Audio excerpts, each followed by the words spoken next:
PKB berkoalisi dengan Gerindra. Pertama Gus, ini pertanyaan pribadi saya, ini serius nggak Gus? PKB dengan Gerindra? Serius, sangat serius. Kalau memang serius, kenapa nggak sekalian deklarasi Prabowo Muhaimin gitu? Kenapa masih nunggu Prabowo dulu nih cawapresnya belakangan gitu? Dua sebabnya ya. Sebab yang pertama, Gus Muhaimin mau berpasangan dengan Pak Prabowo. Sementara kita tahu Pak Prabowo sudah kesekian kalinya bukan kalah, nggak menang lah Gus ya. Nah, Gus Muhaimin nggak khawatir ini akan terulang lagi nanti? ya Saya menyimak pidatonya Gus Muhaimin waktu di Sentul itu. Insya Allah kita berdua akan bisa mengatasi masalah bangsa dan segala macam. Kita berduanya itu maksudnya PKB dengan Gerindra. Ini maksud saya pernyataan kepedean Gus. Saya ambil contoh Pak Jokowi yang hampir mengambil semuanya ya, kecuali Demokrat sama PKS. Ya masih banyak ganjalan, masih banyak halangan lah gitu. Sepede itu dengan Gerindra, dengan Pak Prabowo. Nah kemarin ada ketemu Mbak Puan Maharani, Pak Prabowo sama Caimin juga. Kalau PDIP jadi bergabung, ya, ini kita mau menganalisis saja Gus ya. Sebagai partai yang pemenang pemilu 2019 bergabung, kemudian wajar kalau misalnya menawarkan cawapresnya atau jadi capresnya. Artinya Gus Muhaimin bisa tersingkir nanti. kalau PDIP masuk koalisi ya semua kita bicarakan bertiga. Apakah wapresnya dua? Misalnya gitu.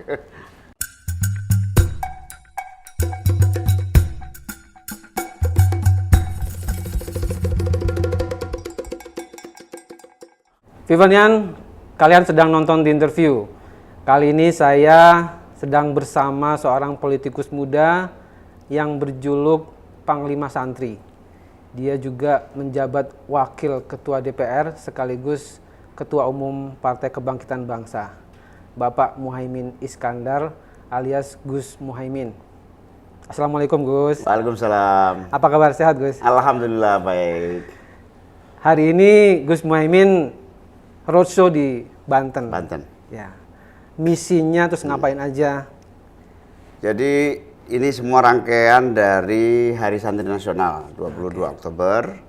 Kita melakukan safari Panglima Santri. Safari Panglima Santri dari mulai paling barat Banten. Ya. Ini nanti sampai ke paling timur. Mungkin Banyuwangi. Kemudian disusul luar Jawa. Nah, safari ini adalah bagian dari mengulang model kirab dulu. Jadi gini, ada cerita sih. Dulu zaman Orde Baru, semua kiprah Hadratus Syekh Hasyim Asy'ari, Mbah Hasyim, para ulama-ulama dalam sejarah kemerdekaan Republik Indonesia ini kan hampir hilang. Ya. Bahkan tertutupi faktanya, bahkan tidak diajarkan di pesantren pun gitu. Ya. Kiprah perjuangan politik mengusir penjajah itu dimusnahkan. Tahun 90-an kita gali di Yogyakarta, di Surabaya, di Malang, di Jakarta, kita gali diskusi tentang kiprah para ulama dalam kemerdekaan. Banyak menemukan dokumen historis, banyak menemukan sejarah-sejarah kiprah beliau, terutama Hari Santri yang dicetuskan itu adalah momentum keluarnya resolusi jihad, perintah jihad, kewajiban jihad buat orang Islam yang berusia balik itu ya kira-kira 17 tahun untuk wajib mengangkat senjata mengusir penjajah. Nah, peristiwa resolusi jihad itu tidak terangkat dengan serius sebagai dokumen sejarah. Akhirnya kita gali dan alhamdulillah berhasil diakui oleh negara dengan pengesahan oleh Pak Jokowi sebagai presiden. Ya. Tapi karena waktu itu tidak diakui, maka kita lakukan kirab. Nah, kirab dari Surabaya ke Jakarta beberapa kali supaya mengingatkan peran sejarah itu. Mulai zaman Orde Baru juga kita lakukan, terus zaman reformasi awal kita menformalkan semua kajian-kajian itu, Ya. juga melakukan kirap. Nah, hari ini hari yang tahun yang ke-8 sejak disahkannya Hari Hari Santri Santri. Nasional. Oke. Nah, dari situ kita mau kirap lagi tapi dengan cara safari. Ya. Safari Panglima Santri dari pesantren ke pesantren, tapi tidak merata, akhirnya ya beberapa kota yang terlampaui saja. Jadi mohon maaf kepada semua kiai yang tidak sempat kita kunjungi untuk tahun ini. Moga-moga tahun depan masih bisa kita berkunjung. Di beberapa titik Gus Muhaimin ada juga agenda ziarah ke makam, itu bagian dari rutenya. Pengajian umum, ziarah ke pesantren, pengukuhan laskar santri, bakti sosial, dialog, pertanian, macam-macam. Oke, Gus. Saya akan mengeksplorasi tentang situasi politik terkini menjelang pemilu 2024. Kemudian tentang bukunya, pengen mengupas bukunya Gus Muhaimin yang Visioning Indonesia itu buku bagus sekali itu. Tapi sebelum itu saya pengen berbincang dulu tentang tugas dan pokok Gus Muhaimin sebagai Wakil Ketua DPR. Bidang kesejahteraan rakyat. Situasi Covid sudah mulai melandai, tapi situasi global belum ada kepastian, apalagi di mancanegara, di luar negeri ada perang yang menghantui seluruh dunia. Nah, bagaimana prospek pemulihan ekonomi? Kemarin kan kita mau pulih, tapi kok di depan masih ada masalah begini, Gus. Gimana, Gus? Jadi ini berantai atau menumpuk gitu ya. Ya. Diawali dari kondisi ekonomi yang belum membaik, krisis 2018, krisis global juga. Ya. Kemudian mulai membaik, tahu-tahu Covid, pandemi mematikan bukan saja ekonomi, tetapi mematikan segenap aktivitas yang sosial dan interaksi yang produktif. Sekolah tutup dan seterusnya. Ya. Walhasil pandemi 2,5 tahun telah membuat ekonomi kita betul-betul lumpuh, dunia terutama. Ya.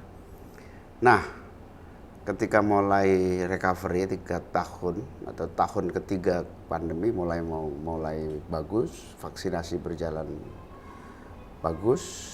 Indonesia termasuk salah satu 4 negara yang paling sukses di dalam melakukan vaksinasi dan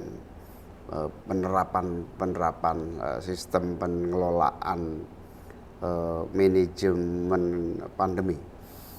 Betul.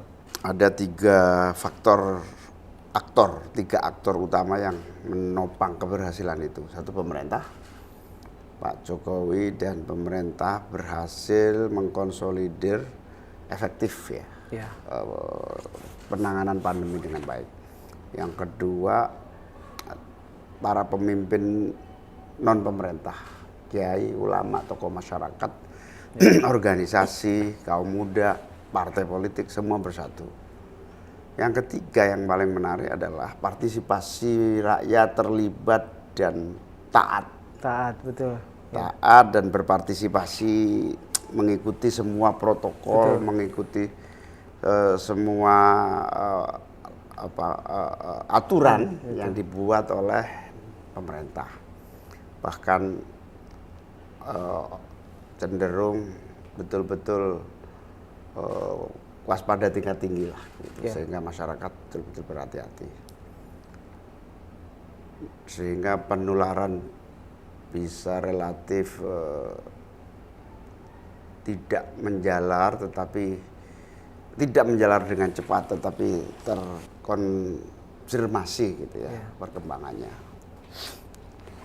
Nah, keberhasilan itu menjadikan kita cepat dibanding beberapa negara lain. Nah ini baru selesai tiba-tiba ada perang Betul. Rusia Ukraina. Ukraina.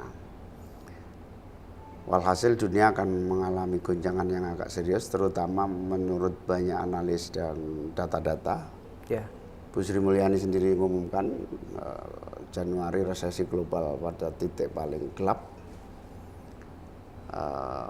Pak Jokowi menyampaikan bahwa tahun depan akan banyak kondisi yang tidak bisa diprediksi. Betul. Tapi kita bersyukur 3 aktor nasional tadi itu pemerintah, tokoh masyarakat dan rakyat masyarakat ini bahu-membahunya begitu bagus. Ya. Sehingga saya masih optimis masa depan kita masih bagus. Alhamdulillah pertumbuhan ekonomi kita terjaga, masyarakat tidak mudah terprovokasi dengan situasi politik, karena kalau politiknya nggak stabil maka rusaknya ekonomi juga semakin cepat. Nah ini terjaga dan alhamdulillah ya memang dampaknya berat, harga-harga naik, BBM naik, kemudian barang-barang yang bergantung impor akan mengalami kesulitan suplainya. Yeah. Akan banyak berkurang suplai ke Indonesia karena faktor-faktor global, transportasi, peperangan, dan produksi yang menurun di global. Yeah. Nah hari ini diperparah dengan kurs dolar yang tinggi. Yeah. Akibat Amerika menggunakan policy tentang pengetatan dan penurunan suku bunga segala macam.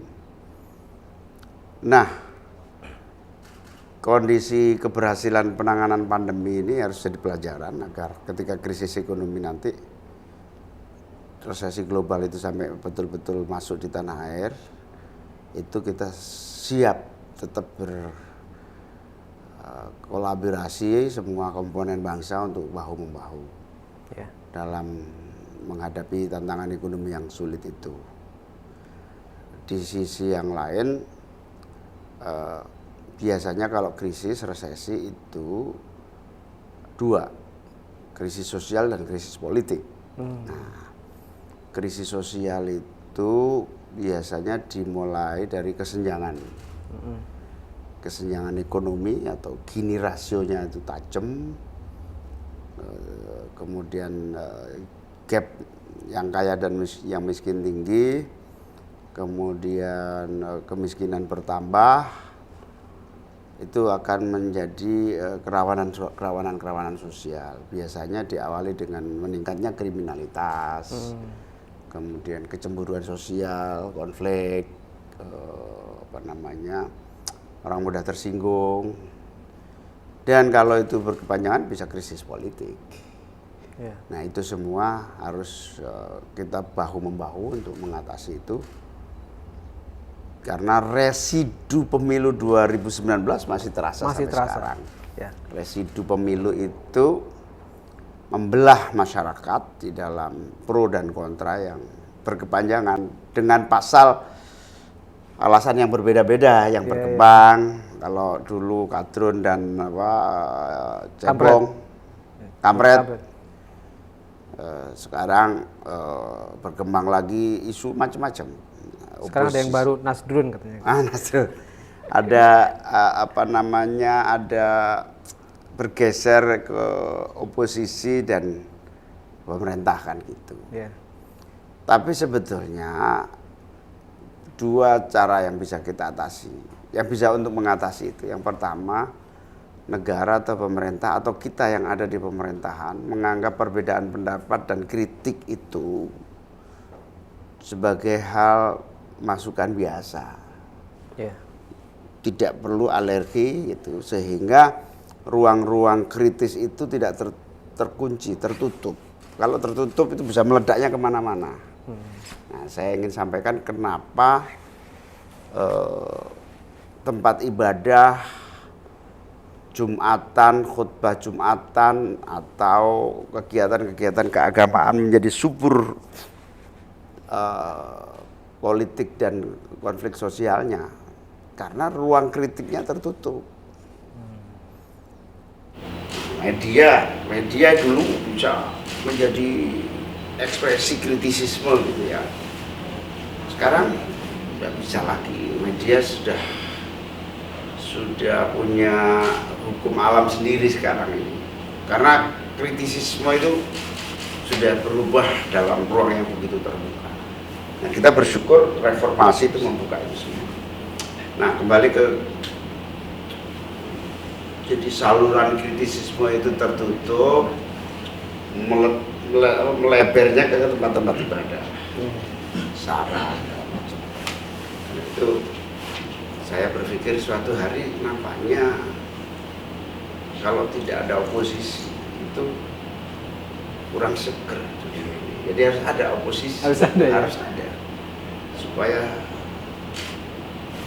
kritisisme itu dan pembangunan sistem itu berjalan sehat, check and balances itu berjalan baik. Kalau enggak, melebarnya itu kemana-mana, ke agama, ke suku, kritisisme. Nah, sayangnya kali ini yang kritis nggak berani juga, oposisi juga nggak berani juga, nggak ada yang berani sekarang. Ya daripada nggak tahu sekarang nggak, taruhlah Demokrat sama PKS. Ya. Iya, nggak kritis-kritis amat, biasa aja. Biasa aja. Nah, itu partner politiknya. Saya nggak tahu Amerika Serikat sebagai negara yang demokrasinya maju itu selalu dua partai, satunya pemerintah, satunya oposisi. Betul. Apakah suatu hari kita akan masuk pada suatu kondisi itu atau tidak, saya belum bisa memprediksi. Karena kalau itu kebutuhan agar tidak melebar mana-mana, why not? Ada bahasan lagi tentang itu, Gus. Tapi saya mau kembali dulu ke masalah pemulihan ekonomi. Ya. Saya masih ingat kemarin itu janji-janji surga pemerintah, kita akan pulih sekian. Tapi di saat harapan itu muncul, pemerintah menaikkan harga BBM. Ini seolah-olah dikasih harapan kemudian di stop atau ya harapan palsu lah. Sementara DPR ya seperti kata Gus Imin tadi nggak kritis-kritis amat terhadap pemerintah gitu. Gimana itu?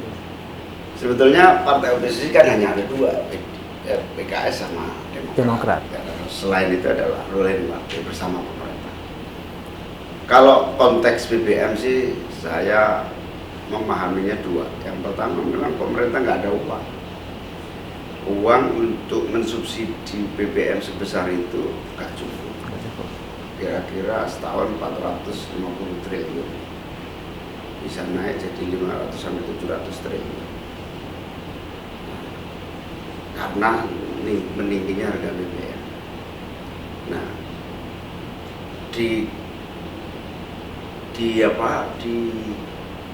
dipaksa kayak apapun nggak bisa, uangnya nggak ada. Itu yang sulit menjelaskan. Dan pasti menjelaskan hal semacam ini akan berakibat ya kalau gitu manajemennya dirubah dong. Nah, dalam konteks ini saya kira butuh alternatif ekonomi, jalan terobosan begitu ya. Misalnya begini, dari 1,5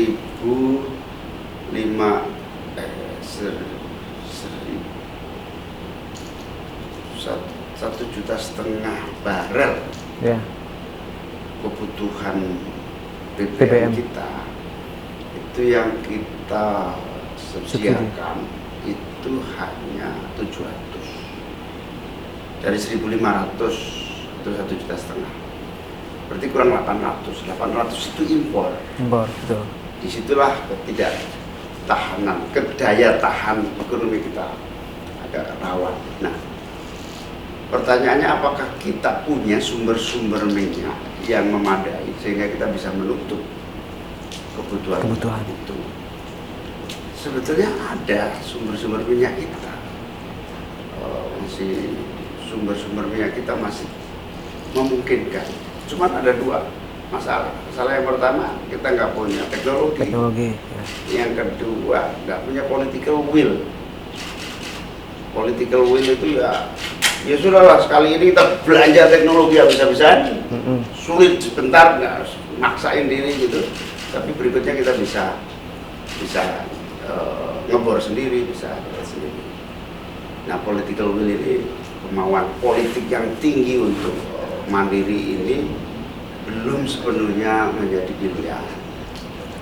Nah, itu di situ saya merasa terpanggil. Wah, ini Pak Jokowi sebetulnya akan tinggal sedikit lagi Pak Jokowi ini. Semuanya tahapannya sudah oke gitu. Report diambil, gitu-gitu. Ya. Penting gitu. Nah, satu lagi, keberanian memandirikan produksi minyak dalam negeri, sama langkah-langkah taktis ekonomis yang agak radikal, agak fundamental, agak revolusioner di situ. Nah, saya kira langkah-langkah baru kalau nanti krisis itu betul-betul sampai di tanah air harus kita siapkan. Karena pada dasarnya kalau sudah krisis begitu, biasanya yang datang IMF. IMF datang menemui kita, lalu IMF menawarkan terapi, mengulang terapi lama lagi gitu. Kita nggak akan bisa menjadi maju dan mandiri. Oleh karena itu sebelum krisis itu kita harus betul-betul berani ke terobosan-terobosan ekonomi yang efektif, seperti soal BBM, kemudian soal ekspor sumber daya alam, nikel, batubara, emas, ini ya dikelola bagaimana agar negara itu menikmati dari resources itu. Misalnya pajaknya dinaikkan, semua ekspor sumber daya alam pajaknya naik. Sehingga salah satu problem besar kita ini kan orang kaya jumlahnya terlalu sedikit dibanding orang yang nggak kaya. Orang yang menguasai sumber daya alam ini terlalu sedikit dibanding sumber daya alam yang ada. Ini yang harus diatasi. Kembali ke masalah BBM tadi, Gus. Kompensasinya pemerintah memberikan BLT yang ternyata cuma 150.000. Itu kok kayaknya ibaratnya gini, Gus. Kita udah habis-habisan selama 2,5 tahun puasa segala macam gitu. Kemudian giliran mau buka puasa gitu, ada apa, masih dilarang, masih itu segala macam, kemudian dikasih iming-iming atau apa, hadiah yang cuman yang nggak seberapa sebetulnya. Nah, itu bagaimana sekecil itu membantu proses pemulihan ekonomi, Gus? Iya, sebetulnya taruhlah 450 triliun nggak tersedia. Tapi tersedia misalnya 200. Nah, 200 ini bagaimana agar efektif, tepat sasaran, sesuai dengan kebutuhan. Nah, di situ problemnya. Problemnya selalu yang kita hadapi di Komisi 8, Kementerian Sosial, di Komisi 9, Kementerian Kesehatan, data jaminan kesehatan itu, data penerima subsidi kesehatan, kemudian di Komisi 8 itu data penerima BLT, termasuk jumlah kepala keluarga yang mendapatkan subsidi bulanan. Datanya parah, tidak sinkron, dikejar oleh DPR, dilempar ke daerah, dikejar ke daerah, dilempar ke pusat. Nah, ini problem berat yang belum teratasi, yaitu validasi data yang berhak menerima. Orang bisa double, orang yang tidak berhak menerima jadi menerima. Sehingga BLT itu sebetulnya harus benar-benar efektif mendongkrak kapasitas ekonomi yang paling membutuhkan dulu. Betul. Nah, di situ saya berkunjung ke desa, saya bertemu para desa, mereka mengeluh. Yang tahu siapa yang miskin di desa saya kan saya, kata para desa. Tapi yang dimasukkan di data itu nggak pernah melibatkan desa. Ya. Nah, karena itu saya terus mendorong agar pemerintah melakukan verifikasi data, betul-betul memanfaatkan desa sebagai sumber informasi, data kemiskinan, data penerima BLT, data-data yang supaya betul-betul fix, sehingga uang taruhlah punya 150 sampai 200 triliun itu betul-betul jumlahnya memadai dan mendongkrak yang tidak mampu. Ya. Baik Gus, sekarang tema yang lain Gus. Saya mau tanya tentang situasi di Papua, Ya. khusus tentang Papua. Saya nanya ini karena pertama sebagai wakil ketua DPR juga sebagai PKB. PKB saya tahu punya tempat ya. Di hati masyarakat Papua karena peran Gus Dur. Pertama, kemarin disahkan undang-undang otonomi daerah otonomi baru di Papua. Harapannya untuk menyebarkan pemerataan. Gitu. Nah, sejauh mana menurut Gus Muhaimin pemekaran daerah di Papua itu membantu mempercepat pembangunan atau pemerataan ekonomi di Papua, sementara situasi di sana juga belum stabil, gitu Gus. Ya, ini kan belajar dari otonomi daerah sejak 98, 99. Ya.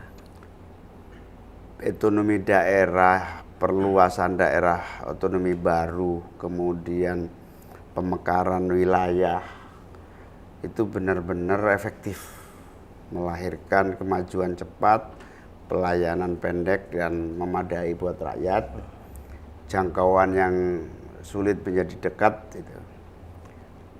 Nah, belajar dari situ, Papua yang luas sekali.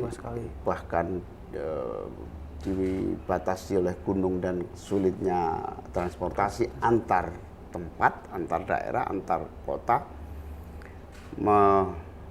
memberikan dorongan yang sangat kuat untuk terjadinya pemekaran.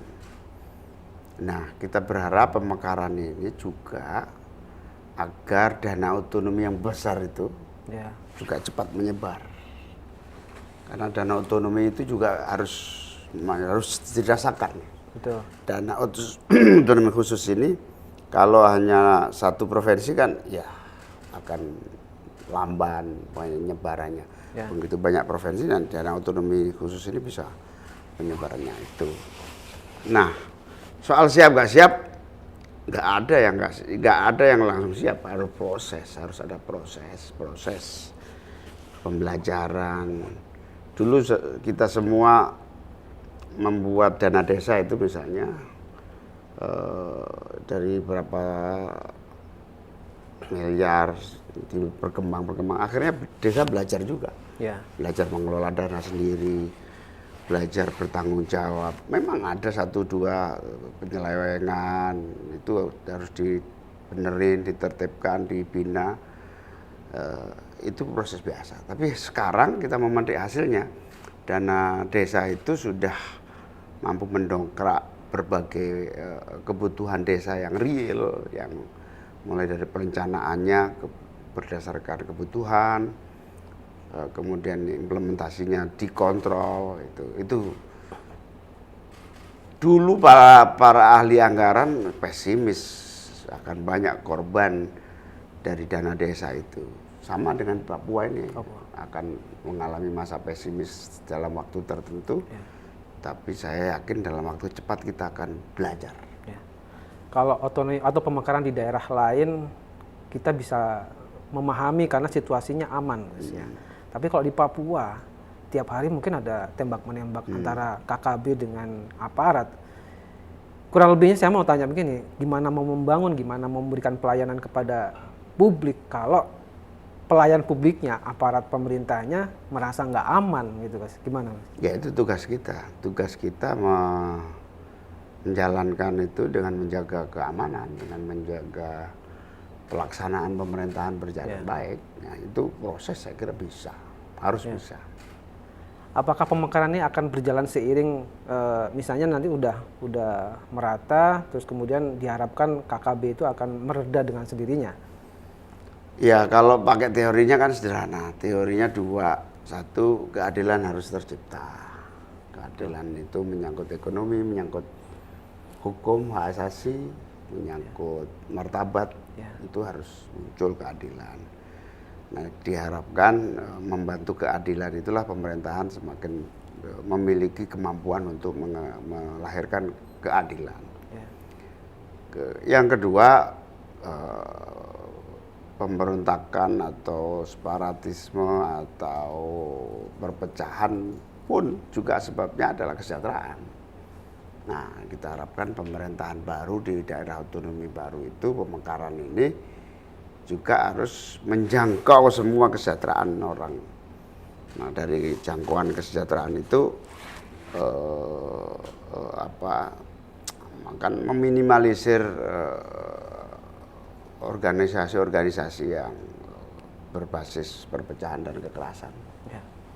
Oke Gus, sekarang saya mau masuk ke tema politik menuju 2024. PKB berkoalisi dengan Gerindra. Pertama Gus, ini pertanyaan pribadi saya, ini serius nggak Gus?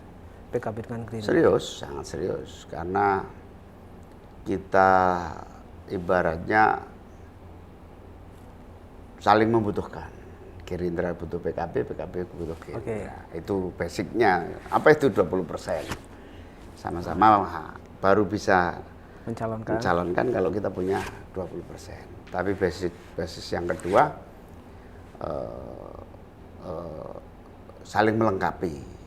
Gerindra ingin dilengkapi dengan visi PKB juga ingin dilengkapi dengan Gerindra. Nasionalis, agamis nasionalis, kira-kira begitu. Tapi di sisi yang lain, Gerindra punya rekam jejak ideologis tentang kerakyatan, populistik, itu cukup bagus visinya. Sementara PKB dengan grassroots rakyat yang menjadi konstituen utama PKB ini kan rakyat yang melek bawah juga, jadi ya titik temunya di situ. Serius, kalau nggak serius ngapain tanda tangan? Kalau berdasarkan kualifikasi itu, nyari partai yang nasionalis religius, kemudian berbasis apa segala macam, kayaknya nggak cuma Gerindra, Gus. Yang lain juga ada yang punya visi seperti itu. Kenapa harus dengan Gerindra? Kebetulan kan saling melengkapi, satu cocok ya sudah. Kalau yang lain belum, ya masih punya sendiri-sendiri lah gitu. Kita sudah berkomunikasi dengan semua partai, tapi yang paling cepat menanggapi Gerindra. Nanti yang lain kita ajak terus. Kita kan semua partai kita ajak bicara. Tapi yang responnya cepat dan efektif ya Gerindra. Kita jalan dulu deh. Saya menyimak pidatonya Gus Muhaimin waktu di Sentul itu, di Rapimnasnya Gerindra. Saya ingat waktu itu. Insya Allah kita berdua akan bisa mengatasi masalah bangsa dan segala macam. Kita berduanya itu maksudnya PKB dengan Gerindra. Ya karena baru berdua. Nanti kalau ada partai lain kita bertiga. Oh, gitu. Nah, maksud saya ini maksud saya pernyataan kepedean Gus. Saya ambil contoh Pak Jokowi yang hampir mengambil semuanya ya, kecuali Demokrat sama PKS. Ya masih banyak ganjalan, masih banyak halangan lah gitu. Sepede itu dengan Gerindra, dengan Pak Prabowo. Ya tentu kepedean itu kan punya dasar ya. Dasar pertama basis teoritiknya ada, perencanaannya ada, paradigmanya ada, cara berpikirnya ada. Basis yang kedua, kita punya pengalaman, kita punya track record di dalam mengelola pemerintahan kan gitu. Bersama Pak Jokowi, bersama Pak SBY, sejak Gus Dur gitu. Jadi tentu kita punya pengalaman yang cukup untuk mengatasi keadaan ini. Berdasarkan teoritis, secara paradigmatik, kita sudah cukup ya, mulai dari ajaran-ajaran politik kita, Ya. ideologi politik kita, konsep kenegaraan yang kita punya, baik yang diwariskan pendiri-pendiri PKB maupun yang memang sudah menjadi khazanah pemikiran-pemikiran yang berkembang selama kita sejak reformasi maupun sebelum reformasi zaman Orde Baru. Ya. Pelajaran dan pengalaman itulah yang membuat kita pede. Meskipun kita tahu ini situasinya tidak mudah. Tidak mudah. Ya. Kalau memang serius, kenapa nggak sekalian deklarasi Prabowo Muhaimin gitu? Kenapa masih nunggu Prabowo dulu nih cawapresnya belakangan gitu? Dua sebabnya ya. Sebab yang pertama, kita ingin menambah pasukan. Artinya partai lain koalisi. Nanti dilibatkan di dalam, misalnya Ya. kalau pasangannya ini kabinetnya apa, gitu. Sehingga sejak awal di dalam penyusunan koalisi itu lengkap. Dan kita membuka diri untuk yang baru masuk supaya merasa nyaman. Kalau tiba-tiba langsung itu nanti merasa jalan sendiri kita. Ya, tapi kita lihat aja nanti sampai kapan, kan pada saatnya akan sampai. Ya. Nah, yang kedua soal strategi aja. Kalau kata Pak Jazilul Fawait kemarin, ya sudah hampir fix katanya gitu Prabowo sama Gus Ya Muhaimin. kalau timing kan, soal timing kan. Ya. Kalau tidak ada partai lagi yang mau gabung ya fix. Fix Prabowo sama Gus Iya, Muhaimin. kalau sudah nggak ada partai gabung lagi, mau apa lagi gitu. Ya. Kita tinggal berdua ya sudahlah. Nah kemarin ada ketemu Mbak Puan Maharani, Pak Prabowo sama Caimin juga Ya. ketemu. Nah itu Ya kita ingin mau gabung apa inginnya bertiga gitu ya, Iya, iya. bergabung. Iya. Ya belum ada perkembangan, nanti kita lihat kalau tiga ini ada formula yang tepat. Misalnya kombinasi kabinet kayak apa gitu. Iya. Kan koalisi kan untuk intinya di visi dan sharing power.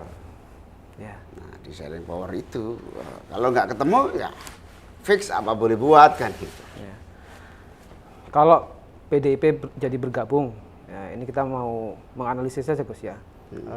Sebagai partai yang pemenang pemilu 2019 bergabung, kemudian wajar kalau misalnya menawarkan cawapresnya atau jadi capresnya. Artinya Gus Muhaimin bisa tersingkir nanti di Sampai pertemuan terakhir dengan Mbak Puan Maharani itu ya belum ada formula itu, belum Ya. ada pembicaraan itu. Ya artinya semua kemungkinan bisa terjadi, gitu. Ya. Bisa terjadi. Tapi bisa terjadi itu misalnya ya kalau PDIP masuk koalisi ya semua kita bicarakan bertiga. Apakah wapresnya 2? Misalnya gitu. Ini baru. Bahasa politiknya kan bisa begitu. Iya. Apakah ada sharing kabinetnya? Semuanya masih Benar. mungkin. Kalau Wapres 2 nggak memungkinkan tapi Gus. Ya kalau dari segi undang-undang dasar nggak Nggak bisa, mungkin kan. ya. Tapi misalnya menteri senior, Oke. menteri senior dengan kewenangan yang selevel dengan Wapres. di bawah presiden gitu, bisa di atas Menko, itu kan boleh, boleh aja. Jadi semua yang dibuka peluang konstitusi kita untuk dibikin di ruang power sharing ya bisa, kemungkinan bisa. Atau Menko dengan kualifikasi dan kewenangan yang memadai. Bisa jadi. Sekarang Menko kan nggak ada kewenangan apa-apa. Ya. Menko itu hari ini seperti ya, jubir aja. Menko adalah juru bicara menteri-menteri. Kecuali memang dia seorang pemain, tapi biasanya mainnya main ya, dalam konteks apa kan gitu. Ya. Kalau kemarin sebelum PKB tekan kontrak dengan Gerindra kan sempat manuver tuh dengan PKS gitu, Gus. Oh iya. Ya, itu nggak jadinya kenapa, Gus? Ya itu semua partai, bukan hanya dengan PKS, semua partai. Dengan Golkar saya sarapan pagi berkali-kali sama Pak Erlangga itu, Ya. berkali-kali. Kalau sama PKS beberapa kali. Ya semua memang belum jodoh aja, belum titik temunya belum. Ya. Kebetulan Gerindra ini cepat gitu. Ya. Set gitu. Satu lagi, Gus. Gus Muhaimin mau berpasangan dengan Pak Prabowo. Sementara kita tahu Pak Prabowo sudah kesekian kalinya, bukan kalah, nggak menang lah, Gus ya. Nah, Gus Muhaimin nggak khawatir ini akan terulang lagi nanti? Ya, kalau kita jadi koalisi dan sampai ke KPU, ya kita bikin Pak Prabowo menang. Oke, Gus. Yang terakhir tentang bukunya Gus Muhaimin, Visioning Indonesia. Nah, ini sepertinya visi yang jauh sekali tentang masa depan Indonesia. Di situ ada poin-poin, saya catat, Gus, ada tentang politik inklusi, pemerataan, kemudian politik hijau. Bisa jelaskan nggak, Gus? Ya. Singkatnya kayak gimana, Gus? Pada dasarnya kan realitas global ini telah menarik kita dalam satu kondisi yang betul-betul tidak bisa menentukan sendiri. Ya. Liberalisasi ekonomi, kemudian ekonomi yang begitu terbuka membuat Indonesia ini kadang sulit untuk meneguhkan kepada cita-cita dasar dari visi bernegara. Cita-cita dasar dari sebuah pemerintahan dan negara ini dibentuk. Ini ke depan akan semakin sulit karena kapitalisme global atau neoliberalisme itu betul-betul memiliki hukum yang sangat memaksa, yang sangat memaksa. Contohnya fintech ya, keuangan Financial teknologi itu. Fintech ini sudah berjalan tanpa hukum. Betul. Dia berjalan dengan logika pasar, logika kebutuhan publik, sampai negara tidak bisa campur tangan sama sekali. Malah negara ngikutin dia. Ikutin dia. Itu kondisi yang paling dekat. Agak menengah lagi, agak jauh. Negara ini nanti akan jadi apa sih pemerintah ini pada satu ekonomi yang betul-betul neoliberalisme itu? Jangan-jangan negara ini hanya supporting dari pemilik modal, bukan nggak mampu lagi melindungi rakyatnya. Nah kalau sudah begitu apa gunanya negara? Gitu. Nah, dari visi itu kita bongkar lagi prinsip-prinsip kontekstual gitu ya, yang negara harus hadir dan menjadi penentu, bukan menjadi pensuplai dari neokapitalisme, neoliberalisme itu. Belum lagi politik nasional kita dan realitas ekonomi ini kan berkelindan. Ada krisis ekonomi, ekonomi susah, kemudian rakyat tidak bisa memahami politik. Jadi akhirnya transaksi politik berdasarkan uang. Uang dari mana ya? Uang ini akan menentukan kekuasaan.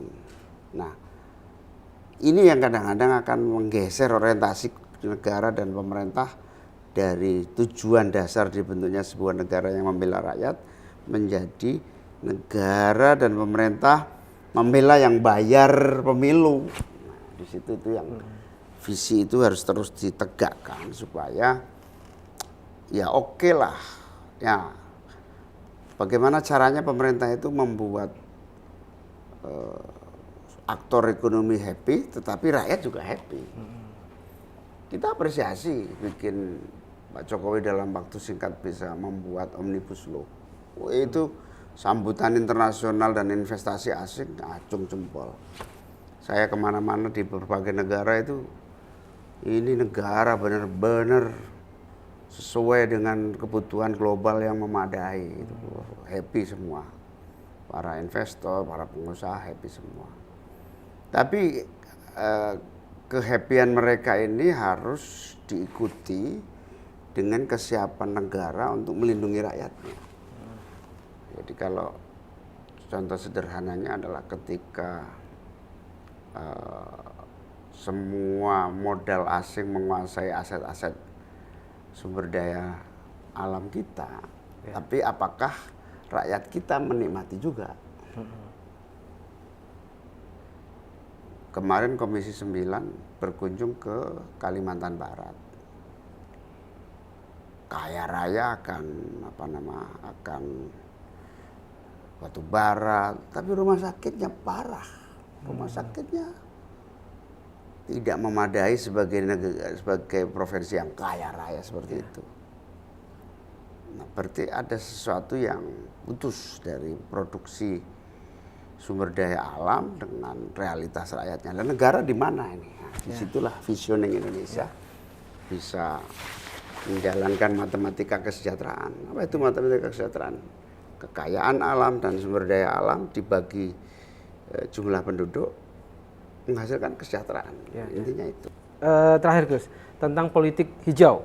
Ya. Nah itu gimana Gus? Ini soalnya Gus Muhaimin menginginkan pembangunan jalan tapi alam terjaga. Ya. Nah ini nggak ada teorinya kayak gitu Gus. Kalau misalnya membangun pabrik, membangun tol, ya pasti ngerusak lahan, ngerusak hutan gitu. Ya. Gimana Gus? Ya kalau teori ekonominya atau apalagi neoliberalisme, ya semuanya yang jalan adalah yang menguntungkan. Nggak peduli apakah itu ada dampak atau tidak, yang penting untung. Itu hukumnya bicara begitu. Justru negara harus hadir agar teori itu bisa dilawan, bisa dilawan. Tapi tidak hanya Indonesia, semua negara menyadari politik hijau, ekonomi hijau ini sebagai kebutuhan yang bukan saja mendesak, tetapi hari ini juga harus diterapkan karena climate change, pemanasan global, kemudian rusaknya alam, semua ini sudah hari ini terjadi. Tapi langkah-langkah negara-negara tidak cepat, termasuk deforestasi yang dijanjikan global untuk Indonesia dengan biaya tertentu juga nggak terlaksana karena negara-negara besar yang semangat itu juga bohong gitu, tidak memberikan jawaban cepat. Oleh karena itu harus menjadi prioritas pemerintah kita. Makanya politik hijau, ekonomi hijau ini benar-benar menjadi political will yang tidak bisa ditunda. Dan harus berani, karena itu memang butuh keberanian. Misalnya menggeser energi fosil ke energi listrik misalnya, itu keberanian. Jangan kalah oleh produsen-produsen yang menguntungkan fosil. Betul. Oke Gus, ini intinya buku itu negara tidak boleh kalah. Betul. Kita nggak cukup ngobrolin soal buku itu di kesempatan ini, Gus. Ya, kalau bisa nanti suatu saat kita ngobrol lebih mendalam lagi tentang.